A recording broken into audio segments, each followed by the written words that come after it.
Today,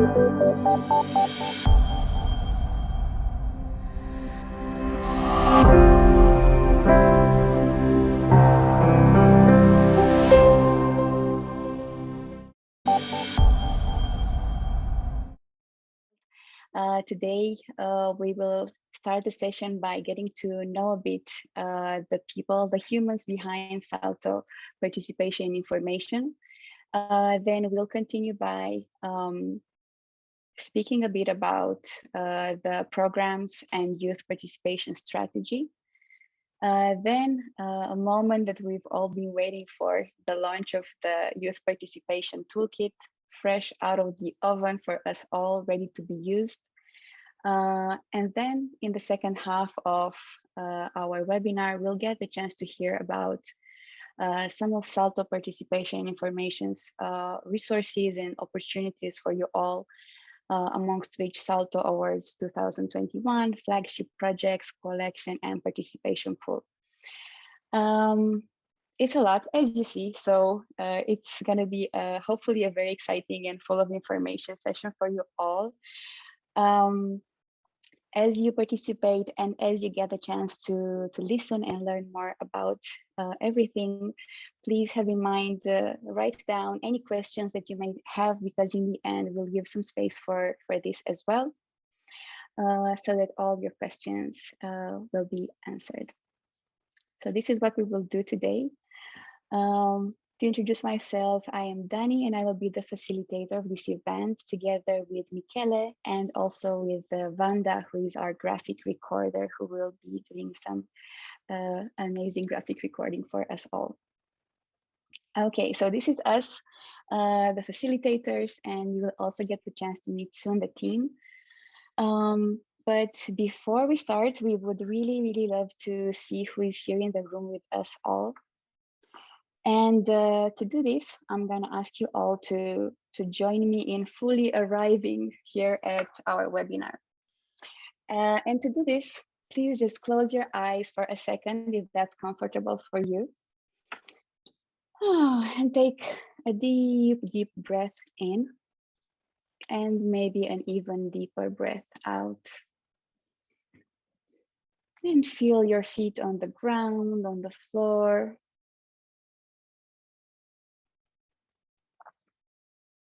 And maybe 5% arrive, 5% more arrive here at our webinar. Then, to see who else is in the room, I will invite you to open your eyes, press gallery view, and just walk a bit through the room, through our common room here, and see the faces of all these gorgeous people from all over the place joining us. Oh, thank you so much, people already writing in the chat where they are joining us from. So I'm going to invite all of you to follow their lead. And if you feel comfortable, just put in the chat where you are joining us from, what city, what country, how is it over there, so that we see where are we all joining together in this common room. All right. Great to see you all from Latvia, from Ukraine, from Parma, from Tunisia, Turkey, oh my God, Poland, Slovenia, that's amazing. You can follow the chat and see who else is here with us as well. Great. As you continue adding your locations, I'm going to invite Kelly to start us off for the day. Thanks, Dani. So I will share my screen to begin with.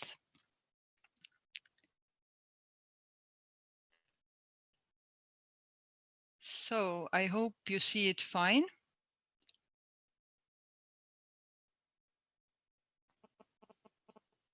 Okay, so hello everyone, and warm welcome to this webinar, first in the series of SALTO webinars. I will just briefly tell you that SALTO Participation and Information Resource Center is based in Estonia, in Northeastern Europe. And we here have a team of 5 really amazing people. Alexander, or Alex, as we call him, is our youth participation coordinator. Kadri is our digital innovation and transformation coordinator. Melika is our media and information literacy as well as strategic communication coordinator.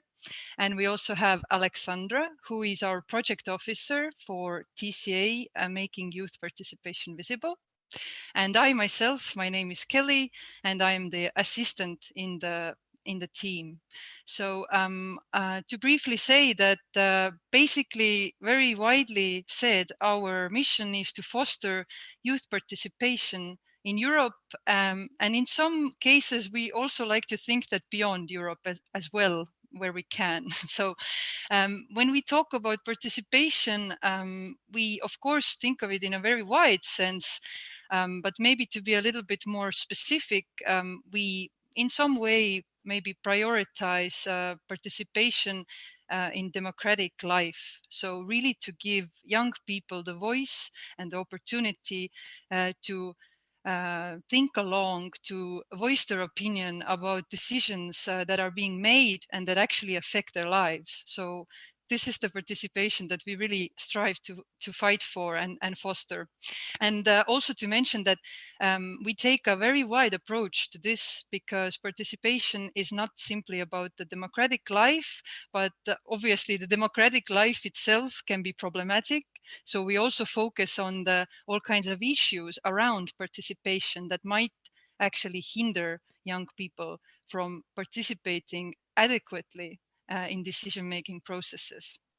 But I will also assure you that my colleagues, whom I mentioned very briefly now, they will have a chance to talk a little bit more in depth about the conceptual work that we do.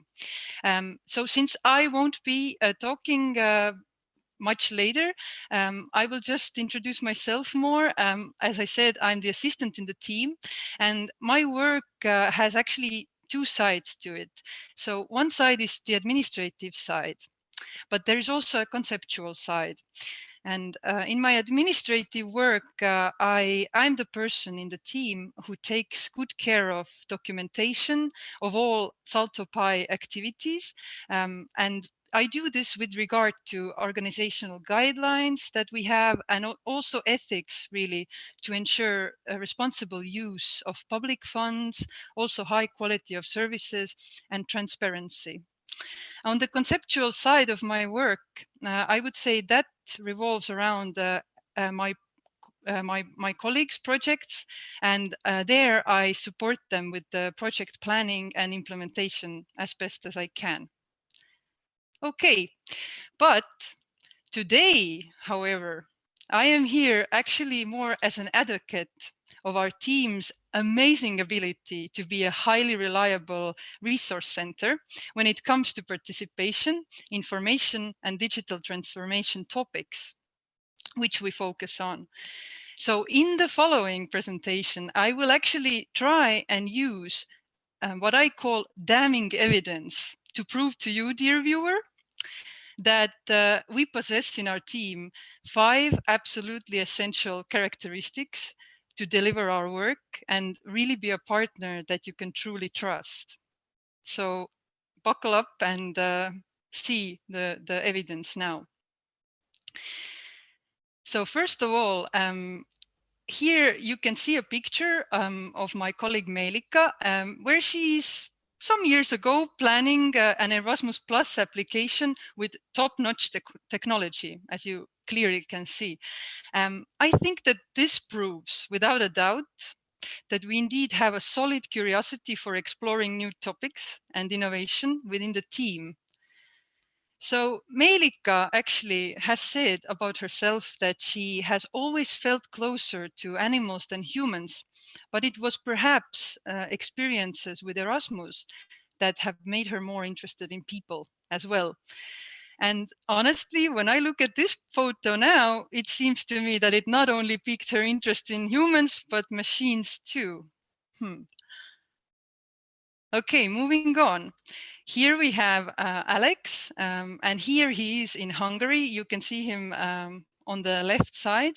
looking a little bit intense. Here he is in Hungary during his first youth exchange in 2016. And we can see from this photo evidence that not even blazing hot sun and road worker attire can break his nerves of steel, which come in real handy in our ever-changing daily work on complex topics and societal issues. So Alex truly keeps us calm and grounded in the team. And a funny fact about Alex is that he grew up with a seagull for a friend whose name, surprise, surprise, was Steven Seagull. I think the bird inspired him in more ways than he knows, since his face in this photo has some definite Steven Seagull characteristics going on. Next up, here we have a picture of our dear sweet Kadri in the carriage. There she is. And she's getting a carriage ride from her older brother in Estonian countryside. And this is year 1987. It is childhood experiences like this that have taught Kadri to trust in life and its twists and turns, as she likes to say herself. So this goes to show that we are very progress-minded people here at SALTO Pi, and constantly we're trying to improve things. It's in our blood, as you can see from these photos from Kadri's childhood. It seems that Kadri has actually been dreaming of digitally transforming European youth field from an early age, and she herself claims that she has had the best possible inspiration for such a large task. It's nature itself. Kadri spent a great deal of her childhood in rural Estonia, surrounded by goats and wildflowers. Okay, moving on, our fourth amazing characteristic is Zen-like focus. And let me tell you why I think that I can prove this. So here in the picture, you see a young girl. This is Alexandra from our team. And Alexandra has a thing for owls ever since early childhood. Actually, she loves all animals, and she even dreamed of becoming a circus or a zoo worker to take care of the animals until she became aware of the poor conditions that these animals often face, unfortunately, in these places. However, her love of owls was and is so strong that she still goes to the zoo just to look at them and reconnect with them. Here you see an early example of just such an occasion. So having a person who has been holding staring contests with owls for years on end gives us the confidence to state that we indeed have Zen-like focus in our team, without which we could not stay at the top of our game. Okay, last but not least, I would like to talk about endurance, because we want to assure you that at SALTO Pi, we work tirelessly at making the world a better place for young people. So on this picture, you actually see myself proving by exception that we are tireless. Our endurance is strong and we are in it for the long run. So in the words of the great Cicero, exceptio probat regulam, exception proves the rule.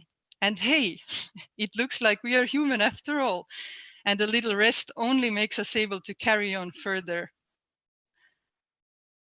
So that's basically it from my side.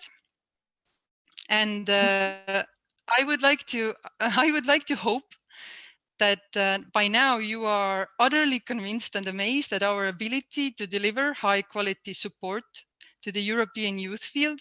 So now, without further ado, I hand the word back to Danny. Thanks, everyone. Thank you, Kelly. I am fully convinced of what you say. This proves that you've been showing us. I think they are extremely valuable, and it just looks like everything that you've all been doing all your lives just brought you to this present moment to be with us today and share a bit more and support youth all over the world to participate better. Look at the great words as well. Everybody thinks you're amazing. Thank you so much, Kelly. All right, with this said, we've gotten to know a bit of the team and the essence of SALTO participation and information team and their work. We will continue a bit into diving deeper into what is it that they actually do. And besides being amazing and great, as we've seen already. And I will invite Alex to share a bit and frame this conversation with a bit of strategic words from him. Thank you, Dani. I'm very happy to be here, and sometimes I do really feel that all of us really had I don't want to say destiny, but really find a good place here in SALTO, the adequate place for all of us.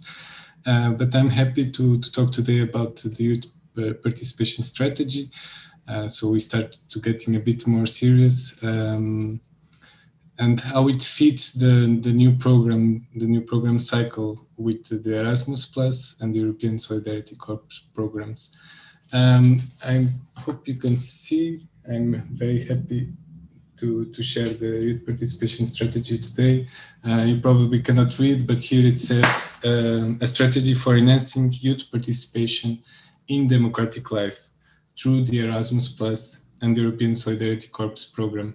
And I say this because, as Kelly said, our work is not meant only to stay within the frame of the Erasmus Plus and European Solidarity Corps. We really hope that through our work, through the resources we share, through the trainings we do, and to the daily work that we do, would really aim to improve democratic life in society, in our communities. But about the strategy, we really tried, and I guess that all of us have a friend who thinks that strategies don't mean a lot, or they probably don't know how to use them. We all have a friend that thinks maybe strategies belong in some shelf, or they don't find it used in their regular work life. We really want to avoid that. We really try to make the strategy engaging, accessible for all, and to be used as a common centralized resource to define and concretize youth participation. It was built in a participatory way. We aim it also to keep constructing it in a participatory way, and I will get to that a bit later. It was also referencing and complementing key EU documents related to youth. So these key documents come to mind are the EU Youth Strategy, of course, but also the EU Youth Goals and many others, including among these youth goals, the space and participation for all, connecting EU with youth and building inclusive societies. So Youth Goals 1, 3, and 9. The strategy also sets common definitions for youth participation. It defined what we consider as traditional forms of youth participation versus alternative forms of youth participation, and also defines youth participation as youth voice and involvement in decision making. That's one thing, youth voice and involvement in decision making, and youth participation as civic action and youth activism. As I said before, the strategy aims to have a real life impact. It sets a co-steering group directly represented, where young people are directly represented. This steering group aims to support its transparency and accountability, but also to evaluate the outcomes with clear indicators. So this co-steering group, we really hope to be built also in a participatory way. As I said before, the strategy will have a direct influence on the programs, on the program guides, but hopefully also on the activities and projects and ideas that most of you, if not all of you, have on the field and on your daily work. I'm very, very happy also to say that the youth youth participation strategy will be complemented by the Youth Participation Toolkit, and I'm very, very, very, very thrilled to have it presented soon by its author, Aisha. But we'll get to that in a minute. But just for you to bear in mind that it will also be complemented, be emphasized, be even more reinforced, I would say, with this Youth Participation Toolkit. And finally, the strategy aims also to shape values, attitudes, skills, and behaviors that go beyond the programs. It is, as it said in the subtitle, a strategy to enhance youth participation in democratic life. And this real life impact that we wanted to have on the programs, so on Erasmus Plus, on European Solidarity Corps, and on its activities, we really also wanted to have on real life, because I think all of us really desire it and want it. And just to finish with the words of Roger Hart, which later we all saw of the news, Roger Hart said, "A nation is as democratic to the extent its citizens are involved." So let's go and involve our citizens and our young people. But I have a question for Melika. Melika, how can we involve citizens if they don't have media and information literacy skills? Thank you very much. Good question. Thanks, Alex. Hi, everyone. And hi, social media. Hi, Facebook. Hi, YouTube. Glad to meet you all in one way or another. So what's the story with media and information literacy and the whole information part of SALTO? So I would say there is no participation without information. And well, you might ask, what does this tagline even mean? So the ever-changing media landscape and all the new technologies that we have require us to become better critical thinkers than ever. And I would even say our life and democracy depend on it. And we need to know how we can work with the media, how to promote more tolerant and just societies, and encourage more youth participation. And it's very important that people know how to participate and how to make their voices heard. And this is exactly where our work with media and information literacy, also called as MIL, comes to play. And in the frame of this, we organize training events, we create content, we promote sharing good practices, and connect different networks to bring MIL skills more into the spotlight.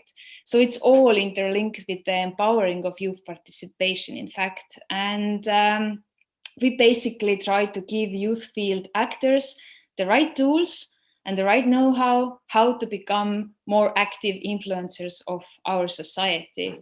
And there is another leg in my work field, which is strategic communication. And it's also one of our key focus areas. We actually even have a project named Making Youth Participation Visible. Becoming better at communicating youth work and youth participation will greatly influence how youth work and youth participation are being recognized and valued or not. And here again, we create tools and resources, trainings, events, and promote good practices. But all about this and about some of this work you will hear in today's session. And I would not bother you with the details, but you'll find the tools, resources in the materials that we will share with you and in the tools that will be presented later on. And from my side, thank you for your attention. And I would give the word to my good colleague, Kadri, now, who has grown up compared to the pictures. Well, thank you, Melika. And hello to everybody. SALTO's fourth focus topic is digital transformation, and this is a new one. We started exploring it more since November. And on one hand, we are looking into participation, how it is affected by digital transformation. And we are considering both risks, but also benefits of this process. And we are looking at this as a process. For example, digital divide or accessibility or lack of skills. But on the other hand, it's possibilities of wider outreach and digital voting, e-participation, data-backed decision making. On the same time, with this topic, we are exploring it on a wider level as well, how it is affecting European youth and youth workers overall, considering that digital transformation is also one of the priority topics in the new EU youth programs. And yes, this is it from my side. If you would like to know more, you're very welcome to ping me directly, but now I would give word back to Dani. Thank you, dear humans of SALTO PI participation information. As you've seen, people, now it's the moment for you all to find out that sometimes we use SALTO PI just because it sounds very, very, very sweet. Now that we've learned a bit about the strategical work that SALTO PI does, but also about all the work around digital transformation, youth participation, I would like to move us towards learning a bit more about this toolkit that Alex has also mentioned earlier. And for this, I'm going to invite Aisha to join us. She's the author of the toolkit, and I am sure that she's the right person to share with us all everything we need to know so that we can use it as best as we can. Hi, Aisha. Hello. I'm one welcome. of the authors to start off with this conversation. Yes, one of the authors. Welcome, welcome. Tell us a bit, why a participation toolkit? How come this toolkit came to be? Well, Alex was mentioning a little bit that there is a youth participation strategy, and this was one of the ideas was to translate that strategy into something more practical and useful to the field. I would say politically what's behind that is that EU youth programs are seen as one of the key instruments to translate European youth policy into the, let's say, concrete activities and concrete results for young people. And then if you look in the, let's say, last decades, maybe we can say that from research, we know that young people are less and less participating in, let's say, more conventional ways. And in that sense, there is more need to explore and support young people in their participation in democratic life and societies in general.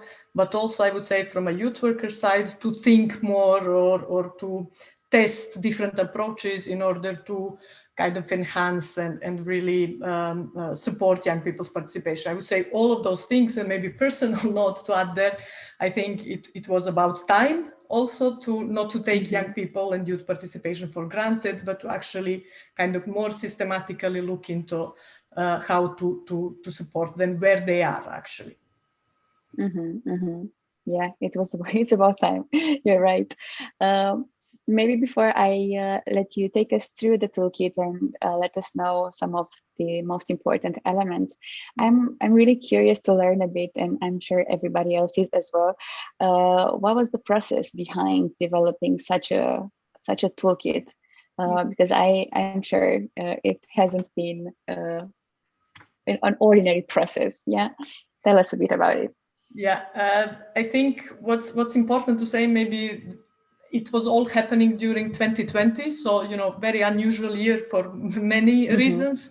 And for us at frankly speaking, it was with Yael and me, and then with Dan from People Dialogue and Change, for three of us, we found this common, let's say, passion around youth participation, which was completely found its place in the tender that SALTO PI was opening for exactly translating youth participation strategy into a practical toolkit. And from that moment on, we basically started designing the toolkit and thinking how to do it and for whom is it important and what should be the outcome, how should it be used. And with that, as in any process, we were going back and forth in a way, and we really all a huge thank you to quite a few young people and youth leaders and youth workers, users of the programs who were participating in consultation process that we were organizing and kind of giving us feedback that was really critical, and also coming really from the field in a way, as well as NA officers who were involved, and from their viewpoint also sharing, you know, what would be more useful. And I would say that's part of producing the content, which was, you know, of course exciting, and it had its own you know, purpose in finding what would be the most useful. But I need to say that there is another element to it, and maybe when we share also the toolkit and you can see it, there is all this element of creating then also the visual of the toolkit, and of course checking all the English language used, and that had its own let's say challenges. But I need to say that I would say the visuals were also done really great, and they are supporting the usefulness or how usability actually of the toolkit. So I hope you will enjoy also using it and testing it in future, no? Or from today on in a way. Mm-hmm. Yeah. Thank you, Asha. Great. So as you are preparing to share a bit with us, I'm going to just remind everybody that please, as you're listening to Aisha, if you have any questions whatsoever, write them down. You'll have the chance to share them with us either through a Menti a bit later, or here in the Zoom chat, or on Facebook if you're watching us there. Yep. Back to you, Aisha. So I'll present really shortly, because I think the best way to kind of learn about the toolkit is to explore it on your own and start using it. But I'll maybe just give you a few pointers which might be important on where to start. There is also the introductory module where you can actually find all those things, but I'll use this opportunity to present it myself as well. So maybe first thing to start beyond the things that Danny and I were just discussing is to say that the aim of the toolkit is really to improve and kind of develop further the practice around the youth or youth work or youth participation field. So to really help and support youth participation through the projects that are mainly through the projects that are implemented through the EU youth programs, Erasmus Plus and European Solidarity Corps. And this is where you will see then in the construction of the toolkit that there are modules that are really focusing on some concrete actions and how you could use some of the conceptual approaches to youth participation, but then also some of the really practical tools in enhancing and fostering youth participation among young people. If you are wondering who should use toolkit, I would say, and our opening line there is welcome youth participation enthusiasts, and this is really our effort to say how all-encompassing it should be. So, and you know that in different actions of the program, young people are the ones who are creating the projects and realizing, and then it's for them, or youth workers are the ones who are supporting young people to realize some actions, and then toolkit is for you. Or, you know, you might be a youth leader in an organization or manager in an organization, and you want to have a project in the Erasmus Plus, and then this toolkit could be useful for you. It can be also useful to NAs who are trying to promote youth participation as a principle or something more present in the projects that they want to support. So it's really open to anyone who wants really to, how to put it, who wants really to support the development of this principle of youth participation being alive in the projects through the development phase, and then also in the phase of actually realizing the projects. Maybe here I can share the screen a little bit just to emphasize what I'm saying in terms of the aims, if I manage.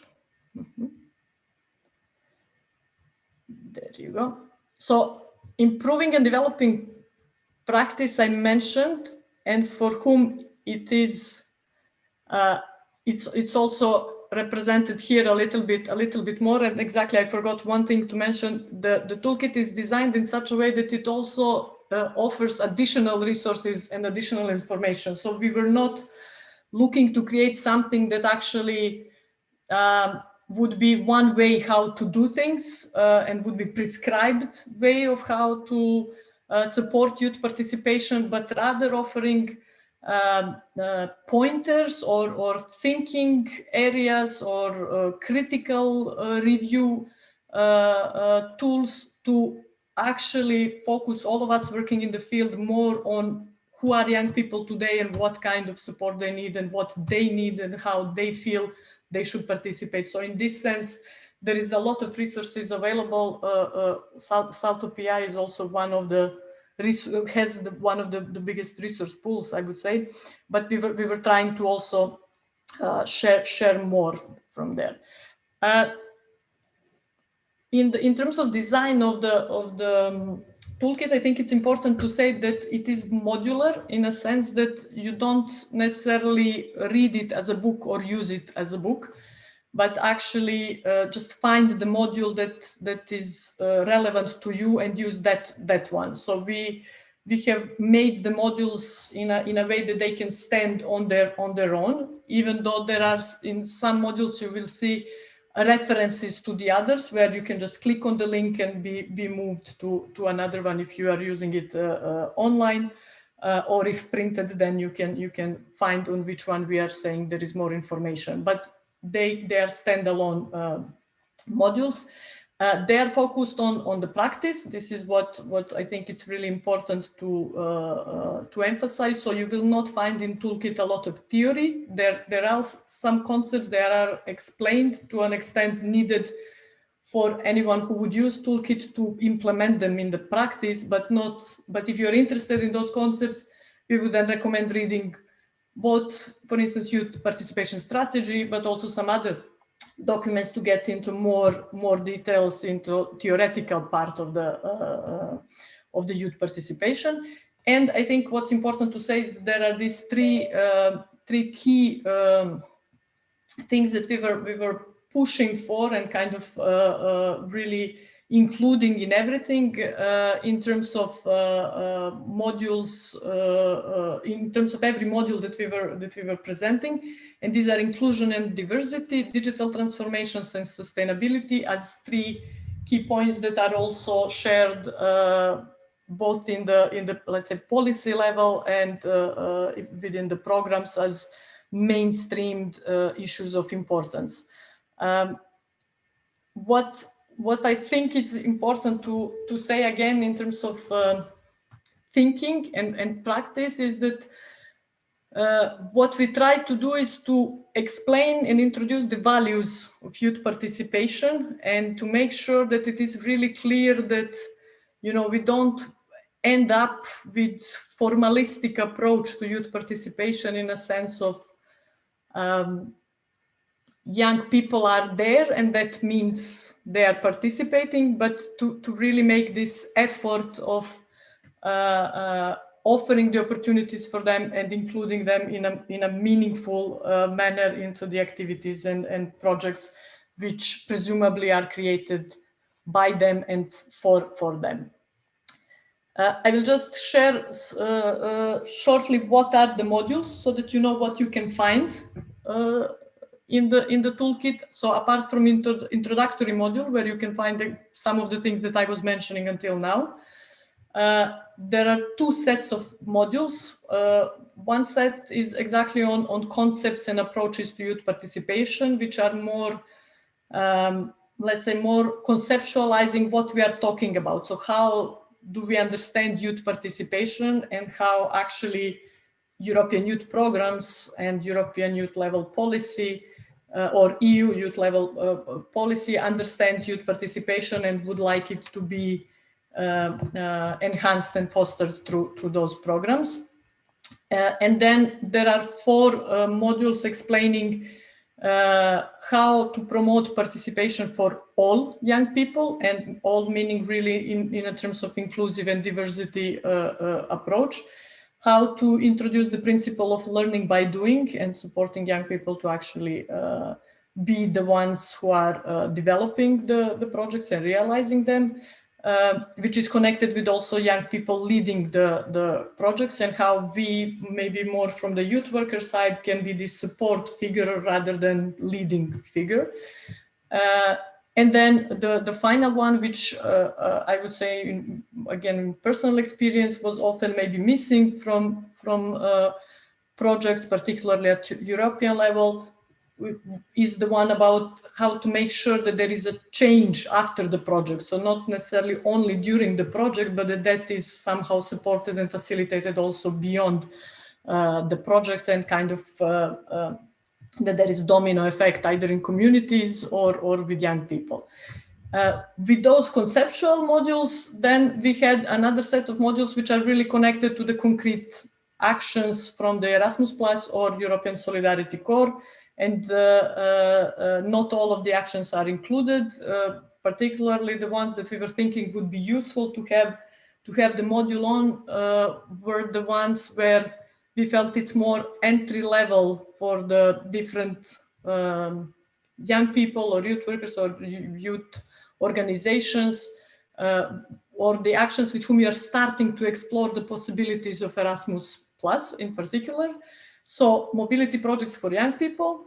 There is a module on different stages of this project, how to use and how to enhance youth participation. Then youth participation activities as new action, which is by its own nature focused on youth participation, but still we felt there could be more, that there could be use of having some tools around that, and maybe because it is new, helping those who would be interested to develop projects here to really figure out how to deal with this.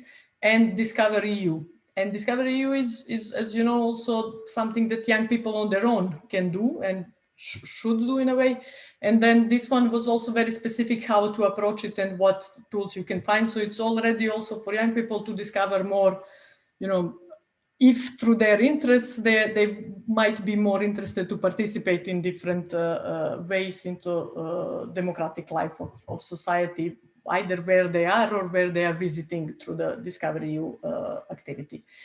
For European Solidarity Corps, we were of course having two modules for solidarity projects and for volunteering, and there are number of tools again, and this sign that you can see on the right with the figure with the human of SALTO PI moving on it. It's actually the sign of the tool, where in the toolkit you can find many, marked with this sign, and that means this is a practical tool that you can actually use. Final module is the one called Planning Participation, or the module on assessing yourself, where you are and what would you need. So that might be, even though we put it as a final module, that might be sometimes an entry module, because you would like first to self-assess and then see where to move and how what would work for you in terms of which projects to develop and which tools maybe you might need in terms of supporting and enhancing youth participation. I will not share the screen anymore here, but I would like to share with you one principle that during the development we were trying to introduce also in the toolkit, but also SALTO PI was kind of saying this is in core of who they are, and that is the principle of exploring, the principle of testing, using, testing, exploring, and giving feedback. And in that sense, I would really ask you to join me for a little exercise where we could test a little bit one of the tools that we are also introducing in the module. And if we would have time, maybe already provide some feedback on how that exercise, could be useful or not. But in general, so even after this exercise, I hope you will explore the toolkit and start using it and give feedback to SALTO PI or directly to us if we can improve it in different ways. But without further ado, Michele, you are going to help with sending the the link in the chat. So there will be a link for a Menti. The exercise is a reflection exercise. So I would ask you to think on your own about the project that you would like to do, that hopefully would have to do something with youth participation. And if you are thinking about that project, it can be realistic, something that you really are ready to jump in today, or something that you were always dreaming of, and maybe sometime it will happen. Try to answer to those questions that Michele will put in the chat, and then maybe we can comment it a bit. Yes. I'm here. I guess you all now see me. I'm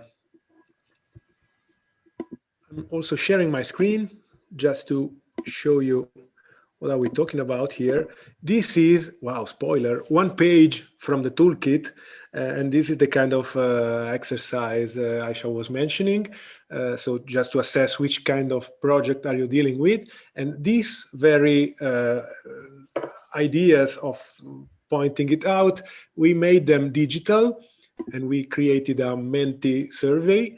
So in the chat right now, you will get, here comes the link to go there and choose which kind of project you are now actually dealing with. Voice meaning projects where young people are encouraging decision makers to effect change, and action where young people making the change themselves. This is just one example of how the toolkit can help you to better focus on what you're doing and what's your aims and so on.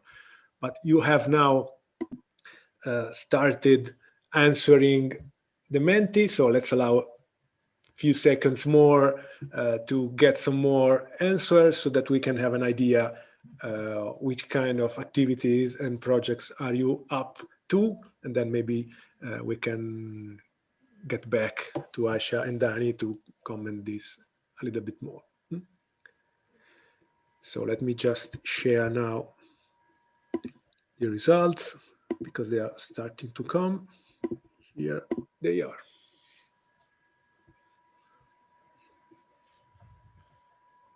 Super. If I make comments, it seems that there is more inclination towards the action.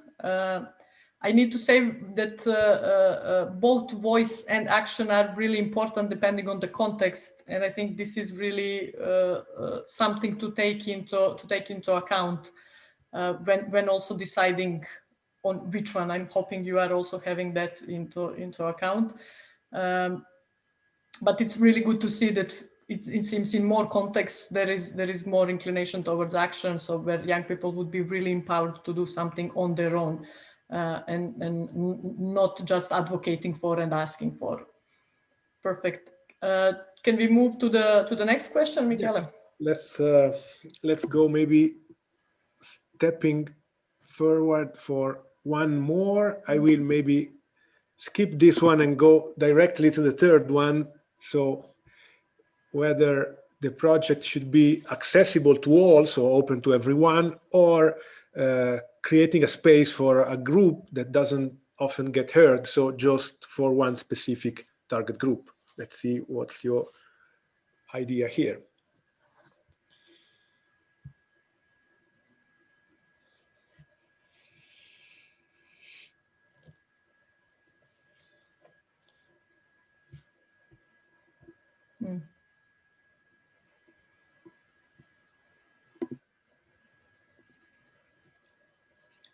This is also very, very interesting. Super. If I may comment while the results are still coming in, again, it seems that there is more inclination towards just for one target group. And this is one of the approaches. As I was saying, there is no right or wrong. There is no one way to do it. I need to say that working with one target group is very focused and provides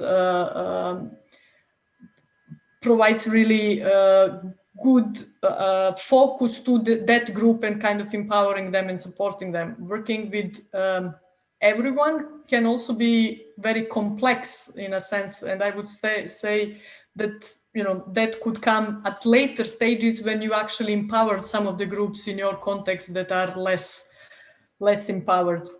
You will see in this module where this reflection exercise is actually introduced that we are discussing this a little bit in a sense of, you know, how it is not enough to just say that the project is open to everyone, and then we are surprised why some young people are never coming to such projects, but that we actually need to take active action in making sure that both information, what was mentioned by Melika, I think, that information reaches those young people who might have less access to the participation in such activities, but then also that the activity is designed in such a way that it is really open to everyone. So in that sense, I'm also glad to see that, you know, we are at the stage, or majority of you who are here now, of, you know, doing it step by step. So first focusing on some specific target group that perhaps has less chances to participate, and then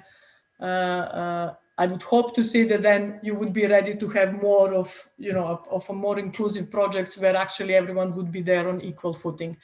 But I'm aware that Danny is looking at me. Yeah. Sorry. That's great. I can talk about no worries.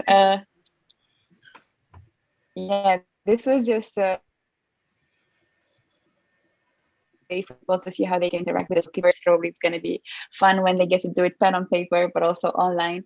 So maybe just the last question for you, Aisha. Is there anything else you would like to share around how do you think people can actually use this toolkit, and how can they interact with it and use it in their work?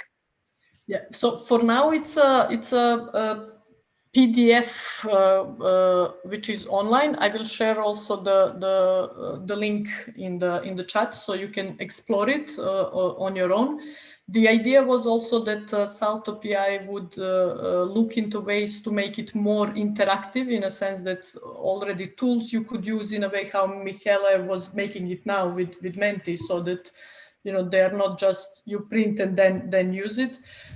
This might come in the later stages, but I think for now it's really important that you just scroll through it, find the things that might be interesting for you, and use it, test it, even adapt if needed to your context. The thing is, with youth participation is really that it is very much contextual, even though there are principles that need to apply, but it is really very much contextual. And don't hesitate to give feedback and to maybe say, you know, that you are not sure how to use it. I'm sure we can find ways to support you and explain as if needed, or, you know, provide more information on how things could be done. So yeah, and thanks for this opportunity to present the toolkit. Thank you, Aisha.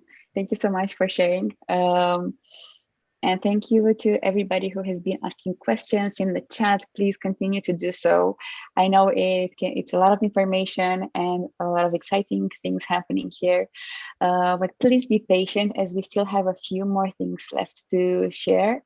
You still have the Menti link there, and Michele will forward us to a page where you can also ask anonymous questions if you want. You can still, of course, use the chat if you're here in the Zoom, or the comments on Facebook, or on the Menti to ask questions about the toolkit, about anything else that people from SALTO Participation and Information shared until now and will continue to share. So to move us on, I'm going to invite Alexandra to share a bit about some of the opportunities and resources that SALTO PI is offering, and there are a bunch of them, and they are very exciting. So let's hear from you, Alexandra. Hello. Hello. Thank you, Dani, and thank you everyone today. Hello, beautiful people. Great start of the summer so far, with very exciting news and projects on our side, and great positive vibes on your side in the chat. That really gives us a lot of great emotions today. So thanks for that. Basically, what I'm going to talk about is few things. It's participation resource pool, or the pool as we call it, the great website that we have been working on for the purpose of sharing useful resources such as learning materials, e-lectures, videos, best practices, links, tools, and other useful information across 4 priority topics, such as media information literacy, youth participation, promotion and outreach, and digital transformation. The last one we're adding only this year. We're gradually expanding the size of our pool. So we invite you to go there and visit. So I will share my screen right now to show you it. And you can also access yourself by typing in Google participationpool.eu. So let me share my screen now. And how about we go and find our participation toolkit right now as the first mission? Yay! So in front of yourself, you will see the homepage of our participation pool. I will just call it the pool from now on, just to keep it short. So you can see that at the top, you have the 3 main areas that I just mentioned: youth participation, media information and critical thinking, promotion and outreach. And sooner we will have digital transformations here as well. So we go into youth participation. And here in the drop-down menu, you will see the Youth Participation Toolkit. Yay! So when you click on it, it will open you a next page, a next tab, and you will see the front of our Participation Toolkit and a little bit of information on what's inside, and most of all of those modules that my colleagues have been talking about today. As you remember, the toolkit is modular, so you don't need to download the whole thing right away, although you can, of course. That's the first link. But then you can also download just the parts of it for yourself. And then you can print it out, you can make copies, and so on and so forth. You can share with your colleagues and friends. So this is it for the toolkit. Let me tell you a little bit more about the participation pool itself. So it was envisioned as a central hub for sharing those useful resources that I talked about so far. But it's also, if you think about who is it purposed for, it's basically for anybody who is doing youth work. So if you are an international youth worker or trainer, if you are coming from a national agency of Erasmus+, or if you are a multiplier, what we call a multiplier is youth organization, local municipality, organization in the education sector, or umbrella organization, or if you or your friend is a youth leader or youth activist, or is a beneficiary of Erasmus+ or European Solidarity Corps youth program, you all can use this great resource to find useful materials such as case studies, applications, and other things across these 4 main areas. So let me just show you a little bit, for example, what we see in media and information literacy here. So we have main topics outlined here in the drop-down menu. And if we go, for example, into Safer Internet as one of the areas of the media information literacy, if we want to learn a little bit more, or if we want to give a workshop, for example, on it, then we can find general information on the topic, for example. We can scroll down and we can see some links here, and you also get recommendations on different types of learning materials, such as info libraries or lesson plans that expand on the topic of safer internet for different age groups as well. So we have also a search tool here. So if we, for example, go into, let's see, It's loading, sorry. It's a little bit,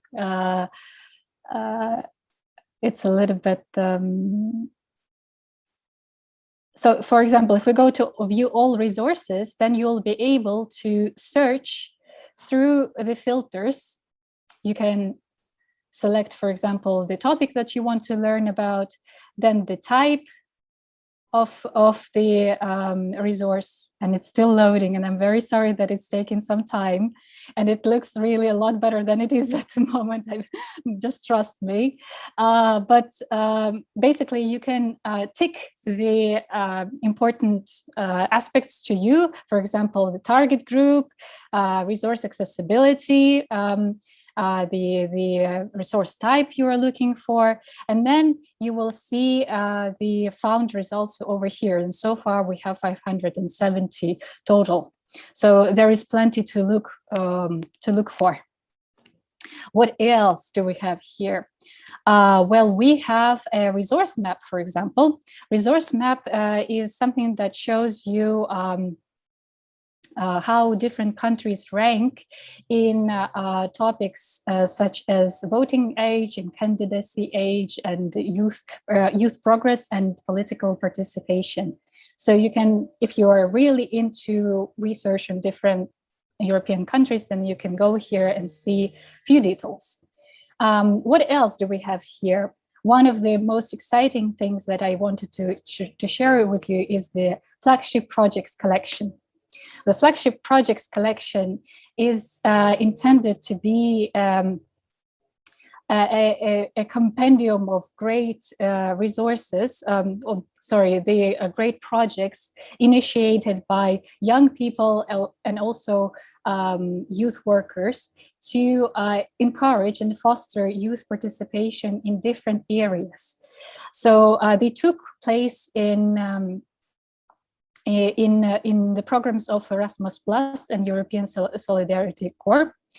And throughout the last year, we have been collecting the great examples of those. So we've initially had quite plenty of different projects shortlisted for this, but then right now we are featuring 18 youth projects that you can search and filter through here. Again, depending on the youth program priority or youth participation strategy category that you're interested in, and really see quality youth participation projects. They are also addressing different audiences. For example, it can be young people or it can be youth workers. So you can really find some inspiration here. The initial vision was to publish them as an online and print compendium, showing those great participation projects and good communication examples. Because as you might also have heard already today in the presentation, there is no participation without information, right? So we wanted to see how targeted communication and campaigns are done in participatory youth projects and how they influence the behavior of the young people. So we ended up with very quality examples, as I said, of participatory work done with a multi-stakeholder approach. So that means they involved young people, youth organizations, partners, and other stakeholders, and they created an opportunity for everybody to learn. So the future plans we have for the flagships here, and I will actually, before I go in here, I just wanted to show you how they are displayed. So again, as I said, you can filter here. You can filter here and see if you want to, for example, go into sustainability, environmental and climate goals, and you can find an example here that I really, really like myself, a project by young people that were saving turtles and learning about microplastics in Fuerteventura in Canary Islands. And they involved participants from 4 different countries, and you can find a lot more information and testimonials over here. It's really, really inspiring to learn about such projects. But overall, what you can do if you're a youth worker, if you're a multiplier, if you are a teacher, a pedagogue, or if you work for a national agency that wants to share this kind of resource to your network, is that basically say that this can be used online as well as offline. So for example, if you are in an event where you would like people to learn more about these kind of projects, you can download leaflets of each one of them, and they will look like this. They will look like this, and they will have a short summary of each project, some testimonials, and also a QR code that anybody with their phone or tablet can scan and end up on the page with further information that I just showed you. So it's very interactive in this way. You can really apply this to different types of learning formats. So this is what I wanted to say. If we go back to flagships, so our plans for them for this year is to grow the collection and also to make it more user-friendly. We will continue to explore participation from different angles, and we will also integrate media information literacy and digital transformation topics, which are also in their nature supporting participation. There will be no projects added this year. This is not the plan, but these are the plans for the next year. So you might want to ask, how will we do it? Well, and this brings me to the next exciting thing that I wanted to share with you is SALTO Participation and Information Awards. Well, this is an annual event where we select the most exciting projects in the field of youth participation, media information literacy. But this year, actually, we're planning to expand it to the whole network of SALTO SALTO resource centers to make it not only about participation, though we understand that all of the youth related topics are connected to participation, but we also will include here sustainability as a criteria, also digital transformations, and so on. We are still building the whole framework for this year's awards, but the call is going to go out pretty soon. Actually, already this month, this June, and we will accept the nominations for the projects until the beginning of autumn, so September. In October, then our juries are going to judge the projects, and the SALTO Awards event is going to take place online in November. Yes, sorry, I have lost my sharing screen ability for the moment. Is there anything I can do? Share again? No, if you still need to share it, otherwise I just wanted to... okay. Basically, I've covered already, if you saw my slide just now, it showed the topics that we're going to include this year. I might have not mentioned like completely all of them, but yes, if you want to learn more about this year's awards and how to nominate the project and what is the criteria and the process behind the whole event, then you should really look for the updates on the participation pool. This is where we are going to post the links, the open calls, and then of course the results eventually. Right now, actually, I'm not sure, in the chat there should be probably a link to all there. To the last year's SALTO P Awards results. So you can see the projects that won last year, and you can also see the recording of the SALTO online awards ceremony that we had held last year. So you can have a glimpse behind the curtain of what it is like. And of course, get inspired to scout for those great projects yourself to be nominated for this year awards. So with all of this said, I think I am done, and I'm looking forward to questions if there are any about these exciting things. Thank you very much. Thank you, Alexandra. Thank you. That was a rich presentation as well, and just showing you how many other ways you have to interact with SALTO participation and information. Yeah, thank you so much for speaking with us. We are getting close to the end, and we would really like to give some space for answering some of your questions that you have been asking in the chat, but also in the Mentimeter. And as you are still processing everything and remembering everything that we've been doing, we'll also get a chance to see a bit some of the graphic recording that has been happening today. So take a look at it. It's been an hour and a bit where we've been discussing about the people around SALTO PI and all the amazing things that make them special to work on youth participation. Then we've talked with Alex around the strategy. We've heard about youth participation, digital transformation from Melika, Kadri. Then we've talked about the toolkit and all the great things that it has inside it, so which you can use already if you would like. And thank you, Aisha, for your presentation.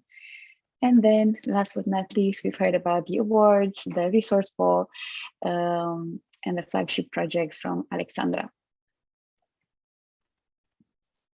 All right, amazing. So with this said, we have about 10 minutes before we close. And we received a few questions from you, and I'm going to invite people from SALTO PI to answer them as briefly as they can, of course, so that we don't run over time. And maybe we start by discussing a bit about the future, and very briefly ask Melika and then Kadri to share a bit about future plans of action of your resource center. And then what about future next goals in consideration for fostering digital skills, to Kadri? All right, so thanks. I wrote on the chat, but I assume not everyone can follow what's going on. It's busy, which is great. From our side, we do want to continue with online and hopefully soon offline events to promote youth participation and media literacy. We have done events like MIL Project Lab, or we are planning a youth participation forum. But one thing concretely, which we will still take up this year, is forming a co-steering group for youth participation strategy, which would in itself also be participatory, so that young people would also be included in overseeing if we are moving with the right steps regarding implementing of the youth participation strategy. And the next steps are pretty much connected to bringing more practices, giving more training and tools and resources, and at the same time promoting what we already have, because we have all these things that we are introducing to you, they're quite new. So we need to introduce them instead of just creating more and more. And obviously we continue with the trainings and then cooperation events with national agencies and youth field partners, and are really, really interested in forming synergies and seeing where youth participation could become more in focus, not just in the youth work, but also beyond. So word to Kadri. Thank you. So the question was more about digital skills. I would like to open it up maybe a little bit broader to the transformation as a process that we are currently focusing on, as digital skills is a part of it. And you can already find in participation pool some information about digital skills, because media information literacy is also touching that strongly. You can also find interesting resources about e-participation and digital participation in participation pool already. But what we are doing right now is that, as I mentioned, we just started in December, and now we have put together an advisory board with combined from experts around Europe from different fields. And we are looking at the digital transformation as a more broad way to look into all the components, see what it is, to map it more, the resources, the tools, and also to find the barriers that are stopping the transformation in a way, and the risks included. And on the same time, yes, we are collecting the resources for the pool. We are also looking into the EU youth programs from this horizontal priority perspective.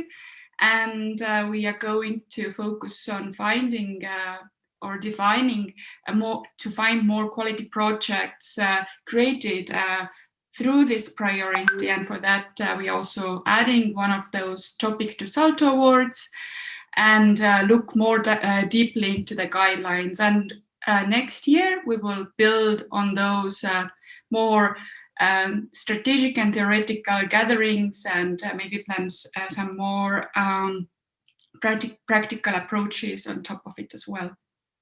Thank you. Thank you both. I think we have time for 2 more questions, and we have quite a question in the Menti, and I'm going to invite Alex. I'm going to read both of them, and I will invite you, Alex, to join us in the conversation. So the first of them was, the dissipation is my concern. How do we hand it to the individuals? Very fine as discussions. However, how is it in actual application in the field? So this was the first one. And the second one is, are you also in touch with the national agencies to update them about the new approaches to youth participation? We are having challenges to be understood by some NAs. Thank you, Dani, and Alex? thank you for the people who asked the questions. For the first question about the application, I'm going to assume the person is talking about the youth participation strategy and all these concepts and all these tools that we provide. It is indeed a concern. I would assume also for myself as a practitioner. For many of us, if not all of us, sometimes it can be difficult to understand where these tools, where these resources, where these strategies are coming from. This is why we really try to humanize the work we do and make it closer to all of you, to make visible that we are a bridge between what the Commission, the European Commission is trying to accomplish with the programs and what we can provide to the community of practice. This is on one side. On the second side, with the great work from Aisha and the other authors of the toolkit, with other work that we're doing that is quite practical, that is quite user-oriented, we really try to make it concrete and practical. Not always successful, we admit. I think not everyone can have this practical effect, but we really try to do it. And also with these simple things, but sometimes essential things, with making the design accessible, with these kind of things of having closed captions on all this series, we really try to make things accessible and also walk the walk and talk the talk, not just talk the talk. But of course, we are sure that there is still a long way to go. Regarding the work that we do with national agencies, all of us, Melika Kadri, me and Alexandra, and also Kelly, we are in constant contact with national agencies. Regarding youth participation specifically, we have 2 capacity building series at the moment. One is called Staff Training Enhancing Participation, where we try to provide the updated tools, resources, also knowledge on youth participation to national agencies around Europe, and also the snack New Power in Youth, where we will try, and also referring back to the first question, where we will try to make it concrete, to make it practical, and to apply the youth participation strategy in a national context. And I see your worried face, Danny, so I will stop here. I could also talk for a couple more minutes, but I think that's enough. Thank you, Alex. That's great. Thank you for your answers and for your questions. I added here in the chat again all the links that you can use, everything that was discussed today. You will also receive them via email from the colleagues from SALTO PI. Yes, and with all this being said, we are getting closer and closer to the end of this webinar, and thank you so much for being here with us today. I would like to use this last minute to remind you that this webinar is a part of a series of 6 online info sessions organized by SALTO Youth. For those of you who don't know, the network consists of 7 resource centers, and all of June we'll be meeting and learning more about them, the humans behind the work, and the opportunities and resources available to you. All these people from all over who implement a lot of great programs and projects for young people. And our next webinar is actually going to happen tomorrow. And in case you have not registered and you would like to learn a bit more about what will happen there, we are joined today by one of the persons who will be speaking in the webinar, Tomek, who will be sharing with us a bit about what will happen and hopefully convince you to join us as well tomorrow. Hello, Tomek. Hi, nice to see everybody, everyone I know and everybody I don't know. You are all very much welcome to join us also tomorrow. You know, the series of our SALTO webinars are all happening the same time, so you can keep it in your calendar, just indicate the proper day. And tomorrow we will be spotlighting cooperation with the partner countries, with the neighboring partner countries. So we will be talking about opportunities to work with our Eastern partners, with our Southeast Balkan countries, and with the Mediterranean South partner countries. A lot of interesting opportunities. To get a little bit of inspiration, I wanted to show you 3 pictures. It's always much better than words, I think. Pictures from the Lake, from a very interesting training course colleagues have organized time ago, still before the pandemic. But we will be, going into all these exciting opportunities that allows young people and youth workers, youth trainers to implement projects in places like Marrakesh or Adriatic seashore in Albania and so on. So feel very much welcome to join our webinar tomorrow and discover, if you haven't done it yet, exciting opportunities of cooperation with the partner countries. If you have not registered, you can still follow our webinar on Facebook. I will post in the chat a link to the Facebook event. But if you have already registered, you should already receive a Zoom link, so you can join us on Zoom. But here is the Facebook event where everything will be streamed, so you can also follow us there. Great. Thank you, Tomek. Sounds very exciting. I want to thank you all for joining us today and connecting with us and connecting with the work that SALTO Participation Information is doing. Please continue to do so, following all the links that have been shared in the chat. You will also receive an email. Go follow SALTO PI all over the place on social media, and please let's continue being in connection. Thank you so much, and see you tomorrow for the webinar if you're joining us. Take great care. Bye-bye.